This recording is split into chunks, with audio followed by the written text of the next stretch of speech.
Alrighty, so wanted to give some updates on the B7 LS4 swap project. Waiting, I'm not sure what I'm gonna do exactly with this motor. I don't think I can rebuild the thing. The crank, I call around a couple machine shops. The crank is pretty scored, so I don't think I'll be able to reuse it. And even if I would be able to, I'd have to get 2 new rods and then clean out all the oil galleries, which isn't the end of the world, but for the price point, I think I can just use my spare LC9. Make some adjustments to my crank adapter, because the crank on the LS4 is, in fact, 10 millimeters shorter. I'd like to redo that crank adapter itself just to make it a little bit more robust. So I got my workbench here from storage, and still kind of in the process of moving some stuff out of storage.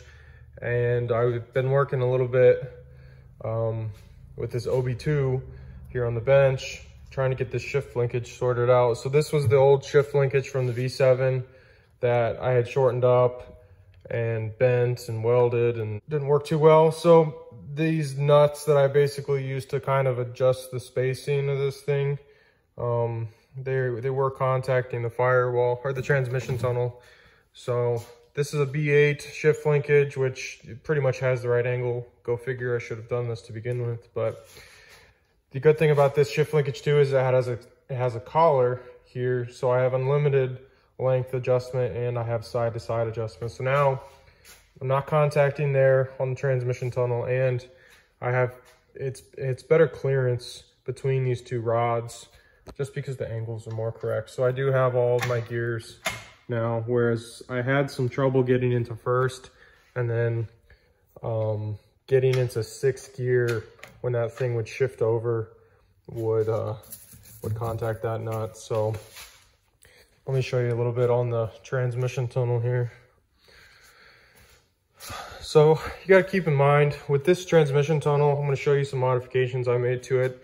They aren't exactly necessary, because I had planned in the future to run a single turbo on this side, downpipe out this side as well, so the passenger side. So I had removed quite a bit of this transmission tunnel. Basically this whole section here, you see, I had cut that out and made some new sheet metal in there. It's pretty crappy, honestly. I need to smooth and make this piece flush with the actual body. But really that's not 100% necessary. Really the only part that would be necessary is here in the back. And then maybe a little bit of pounding right there for that differential. And then on this side, I did have to clearance it for the shift linkage. So I'm pretty sure, if I remember right, my transmission and engine are offset a little bit to the passenger side. And that was mostly because I didn't want to hack up this part of the tunnel. Whereas this part is just a footwell for the passenger, so no big deal.